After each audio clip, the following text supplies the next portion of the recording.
Las haciendas de Victoria, Tamaulipas, de la opulencia a las ruinas.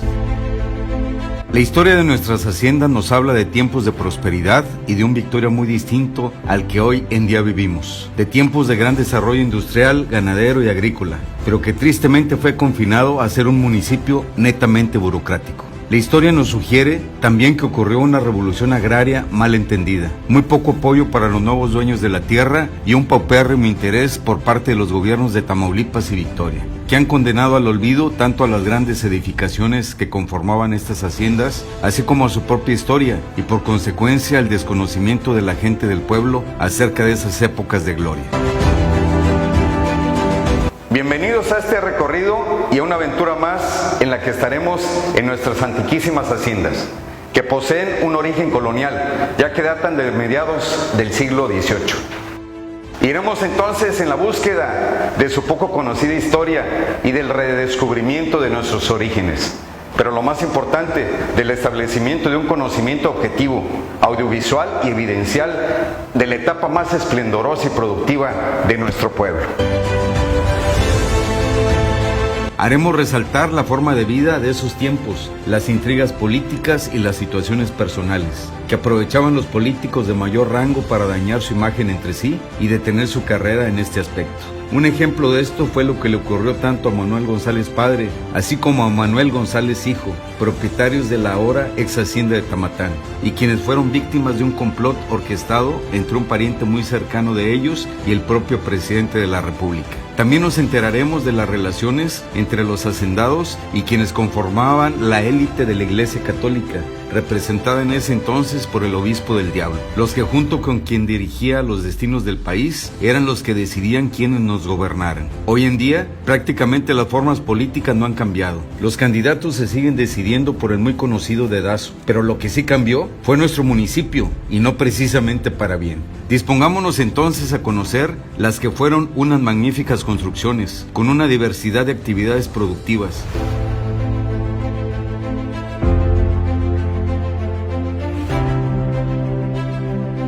Iniciamos juntos este viaje y llegamos a lo que fuera la hacienda de La Boca, ubicada hoy en día en el ejido La Boca de San Pedro. Desde nuestro arribo nos damos cuenta que esta contaba con grandes extensiones de tierra y estaba conformada por múltiples edificaciones que incluían la casa principal, que era donde vivieron los dueños y sus familias. En este caso, primero Francisco Vital Fernández, quien fuera gobernador de Tamaulipas por más de 8 ocasiones, y en tiempos posteriores Francisco González Morales, compadre de Juan Filisola Brandi, y de quien comentaremos más adelante datos muy importantes, tanto de su personalidad, así como de sus propiedades y de las relaciones interpersonales con quienes sostuvieron la economía de Victoria, y lo más importante, de su eterna lucha y odio contra Emilio Portes Gil. Como en toda hacienda, había cuarterías de alojamiento para los trabajadores y sirvientes, bodegas de grandes dimensiones, inclusive hasta una edificación destinada como escuela. Y lo más importante desde el punto de vista económico y productivo, eran las galeras especiales para la fabricación de piloncillo, que era el endulcorante de ese tiempo,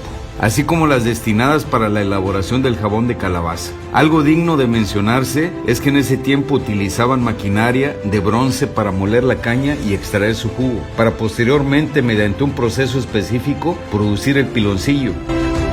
Todavía en estos tiempos podemos encontrar los moldes donde vaciaban el jugo de caña después de procesarlo para hacer piloncillo.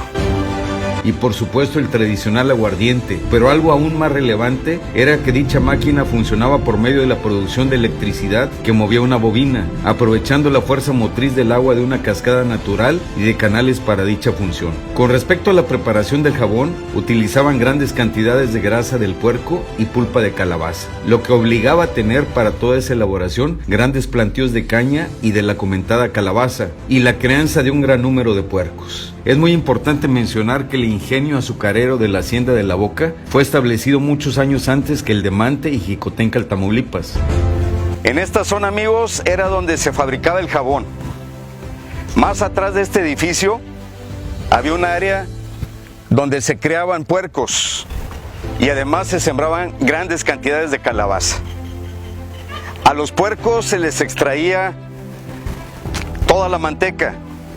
Esta se procesaba o se hacía un método de saponificación, se le agregaba parte de la calabaza después de otro procedimiento específico, y en ese tiempo eran los jabones que se hacían con los que se bañaba la gente, lavaban la ropa. E inclusive, algo muy importante, no solamente se distribuía en Victoria, se iba a todo el estado e inclusive a Nuevo León y también a Chihuahua y a Coahuila. ¿Qué quiero decir con esto, amigos? Que nuestro Victoria era industrial. Siguiendo nuestro trayecto llegamos a la ex hacienda de Caballeros, que se distingue por ser la más antigua de todas las de nuestro municipio, inclusive con una antigüedad mayor que la propia villa de Santa María de Aguayo, que era el nombre que recibió previamente nuestro Victoria. El propósito original de la población de este paraje fue para que sirviera como un fuerte de contención en contra de las avanzadas de los bravos indígenas de ese tiempo. Su dueño más conocido fue Antonio B. Hernández, y netamente la hacienda se dedicó a la producción de maíz, cítricos y de ganado bovino y caprino. A unos minutos más de camino avistamos la ex hacienda de La Presa, denominada así debido a la asombrosa y gran cantidad de agua acumulada de manera artificial en esos tiempos. Las actividades que se realizaban preponderantemente en esa finca eran la producción de caña, para posteriormente realizar la extracción del jugo por medios rudimentarios, a través del trapiche, y más adelante la fabricación de aguardiente y piloncillo. Además se dedicaban a la crianza y venta de ganado de todo tipo. El propietario de dicha finca industrial y ganadera era el señor Manuel Sámano, poseedor de un terreno de aproximadamente 2.894 hectáreas.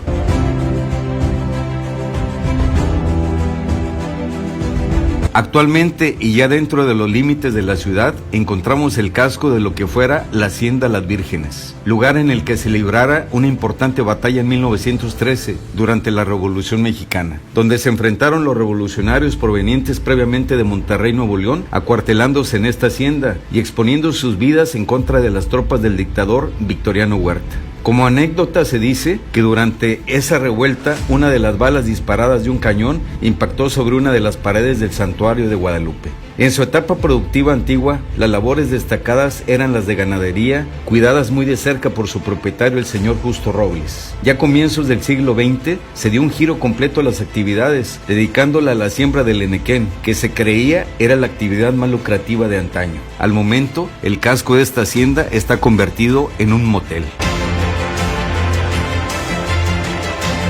La hacienda de San Francisco, aunque se ubica en Padilla, es incluida dentro del listado de haciendas de Victoria, Tamaulipas, ya que además de pasar gran parte del tiempo en su casa de Victoria, su primer propietario, Juan Filisola Brandi, realizaba una gran cantidad de transacciones económicas, negocios e intercambios con hacendados y políticos victorenses, además de llevar a cabo el comercio y la compra de maquinaria en Estados Unidos para su distribución en el estado, y al igual que la compra de acciones de empresas mineras ubicadas en Coahuila y Chihuahua. La hacienda de San Francisco se caracterizó por producir el mejor aguardiente de caña denominado Mallorca, y era de tan buena calidad que llegó a exponerse en la Feria Internacional de París, recibiendo una condecoración consistente en medalla honorífica y, lo más importante, el reconocimiento a nivel mundial. En esta chimenea o chacuaco donde aparece el nombre del dueño original, Juan Filisola, y la fecha de 1914, es donde se quemaba todo el producto de la caña, posterior a haberle extraído el jugo para convertirlo en aguardiente y en piloncillo. Además de la caña, en esta hacienda se ha producido desde siempre cítricos y variadas frutas, así como el más fino ganado de la región. Algo que se debe mencionar es que para el riego de los plantíos se construyó un canal de gran longitud, y que para el procesamiento de la caña se usó la fuerza de caídas de agua para el funcionamiento del alambique o destilador de las bebidas alcohólicas que preparaban en las construcciones antiguas. Un vestigio de la historia es este al que llamaron el Gran Canal, que conducía el agua desde el río Purificación hasta la hacienda San Francisco, para que sirviera para alimentar a todos los plantíos de ese tiempo, y además de eso para mover las paletas de un sistema de engranes, de una máquina que molía la caña en ese tiempo. para producir, como ya comenté antes, el aguardiente y sobre todo el piloncillo.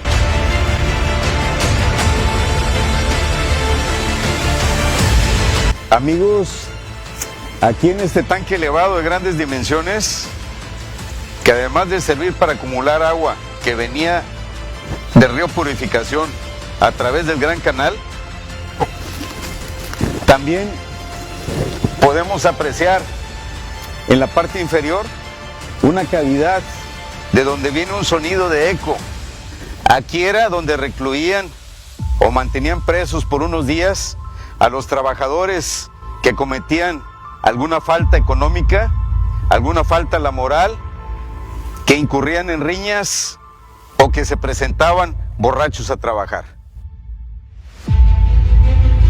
La hacienda de Santa Rosa es un caso aparte, ya que no se tiene evidencia histórica escrita de su existencia. Sin embargo, a decir de algunos victorenses, además de tener corrales para el cuidado y compra-venta de ganado, allí se explotaba industrialmente el tallado de lechuguilla para la realización de hilos, que posteriormente se transformaban en costales y cuerdas para el embalaje y transporte de múltiples mercancías. Y lo más importante es que el propietario era el principal abastecedor de los industriales y comerciantes de la región.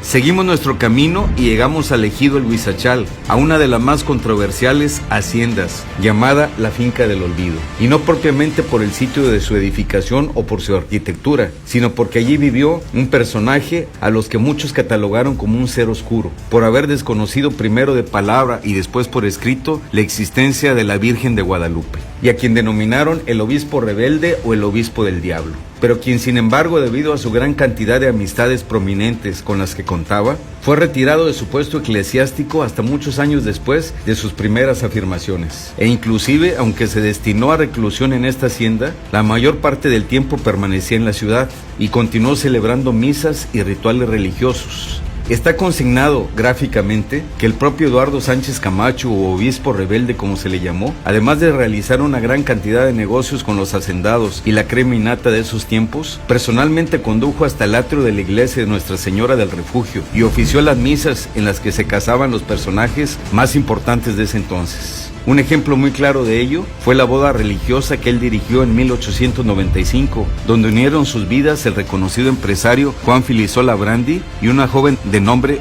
Juana Pierre Cárdenas, siendo los padrinos de dicha unión el teniente coronel Manuel González Hijo, dueño de la hacienda de Tamatán, y Francisco González Morales, dueño de la hacienda de La Boca. Como ya se comentó, años antes Sánchez Camacho difundía la inexistencia de la Virgen de los mexicanos, y precisamente un año después de efectuada la boda en mención, fue que publicó la tan sonada carta y considerada una aberración por muchos católicos de ese tiempo en contra de la Virgen. Posteriormente, y para atenuar su afrenta hacia la Iglesia Católica, cambió su postura y comenzó a decir que la Virgen de Guadalupe sí existió, pero lo que él no apoyaba eran sus apariciones. Causaron tanto revuelo sus ideas y produjeron gran cantidad de sentimientos encontrados entre los creyentes que se tuvo que erigir en 1905 el santuario de Guadalupe, según la historia, para atraer nuevamente a los feligreses que en un principio apoyaron a Sánchez Camacho, entre los que se encontraba el empresario Bernardo Zorrilla Beltranilla, poseedor de la hacienda de Las Comas.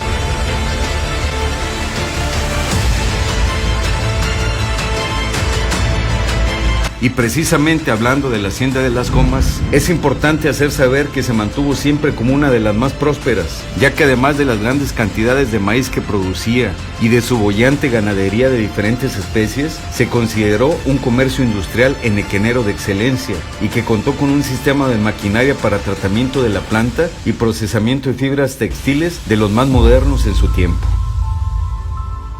Aquí estoy con nuestro historiador victorense Jaime Rodríguez. Y estamos apreciando toda esta armazón de hierro que se ve impresionante. Esto era lo que sostenía la economía en nuestra Victoria. Aquí era donde se hacían los hilos, los mecates y donde se extraía todo eso que nosotros mandábamos a otros lugares. Acá en la parte de arriba vemos una imagen donde se alcanza a ver cómo tantas bisagras y tantas ruedas dentadas eran lo que hacía que se movilizara esto. Si ustedes estuvieran aquí presentes se darían cuenta que es algo impresionante ver tanto hierro y sobre todo ver todo este material que ellos construyeron de sillar, que trajeron de la sierra para poder dar forma a la industria de nuestro Victoria.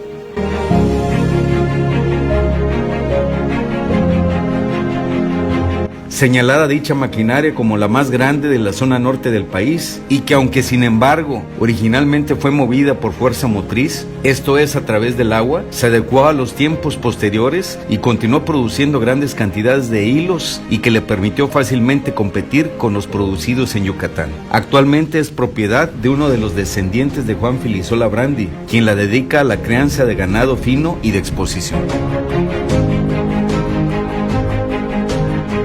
Otra hacienda también que fue de tipo ganadero es la de San Luisito, ubicada actualmente en el área norte y dentro de la ciudad, y donde su dueño, un señor de apellido Castillo, se dedicó por muchos años a la crianza de vacas para la ordeña y venta de leche en gran escala, de tal forma que el producto lácteo de esta hacienda abasteció a Victoria y gran parte de sus municipios vecinos, por lo que se le llamó por mucho tiempo el Gran Establo de Victoria. Actualmente y desde hace más de 30 años ya no se desarrolla ninguna actividad específica en esta hacienda.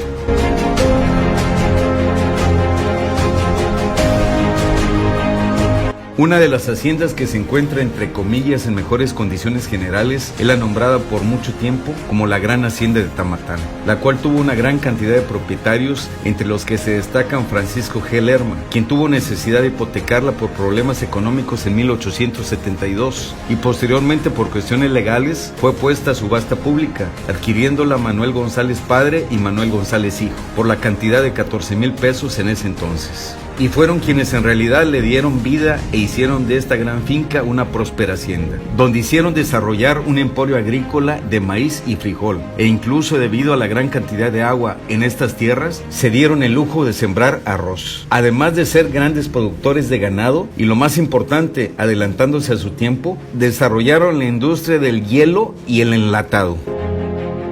La hacienda de Tamatán estuvo muy adelantada a su tiempo, ya que en ese entonces se fabricaba hielo y precisamente por esta ventanita es donde se despachaba. Además de eso también hubo industria nequenera y algo muy importante, fábrica de conservas.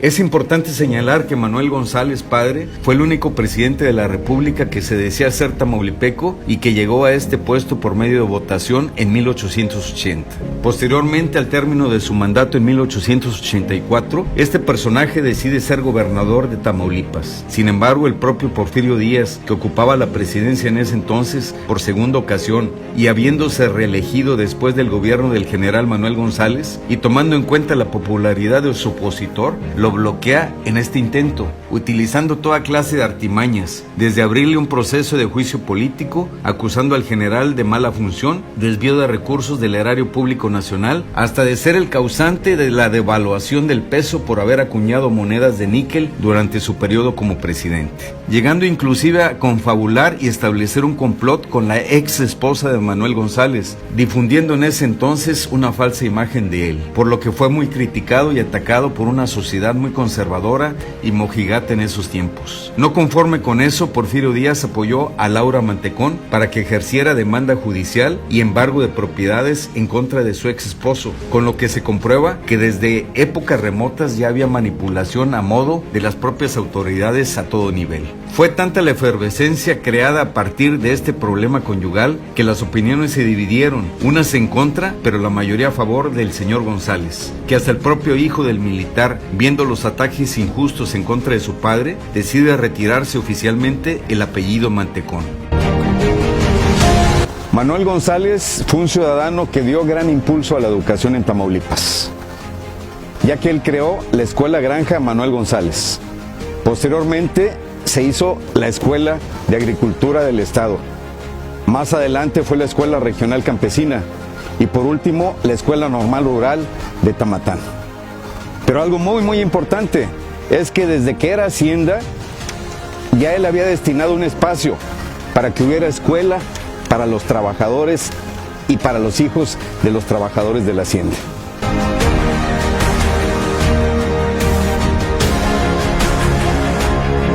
Tuvieron tanto poder económico, político y productivo los hacendados de ese tiempo que influyeron de tal manera para que las vías del ferrocarril pasaran muy cerca e inclusive en algunos casos dentro de sus propiedades, para de esta forma poder transportar sus productos a lo largo de Tamaulipas y de otros estados. Una situación que afectó grandemente a los hacendados ocurrió en 1925, cuando unos años después de la terminación de la Revolución se promulgó la Ley Agraria, donde se ordenaba el reparto de las tierras de los hacendados y la formación de los ejidos. Este proceso fue lento debido a la gran oposición de los propios hacendados, quienes al darse cuenta que Emilio Portes Gil, quien fuera gobernador de Tamaulipas en ese entonces, protagonizara de manera práctica dicho reparto, le tomaron tal odio que lo caricaturizaron y fue víctima de bromas y de la imposición de muchos apodos. Uno de ellos era el llamarle el manchado, debido a la lesión pigmentada que tenía en la cara. Más adelante, Portes Gil fue presidente interino de la República y redobló aún más sus esfuerzos a favor del reparto agrario. Existe una carta donde se hace notar que fue tan encarnizado el coraje en contra de Portes Gil que se menciona que Juan Filisola Brandi murió de complicaciones rápidas de diabetes como consecuencias emocionales por haber sido desalojado de su hacienda,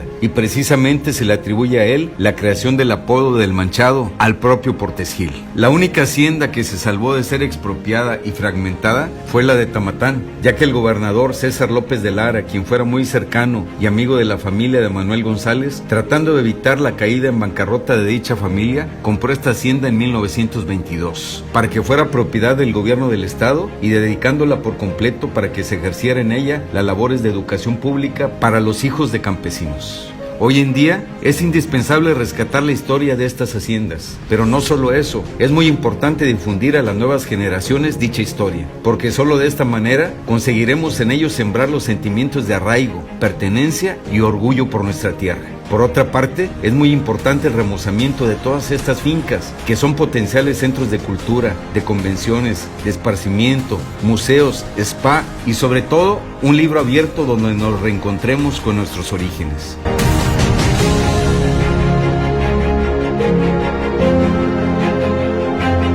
Conocer Victoria es conocerse a uno mismo.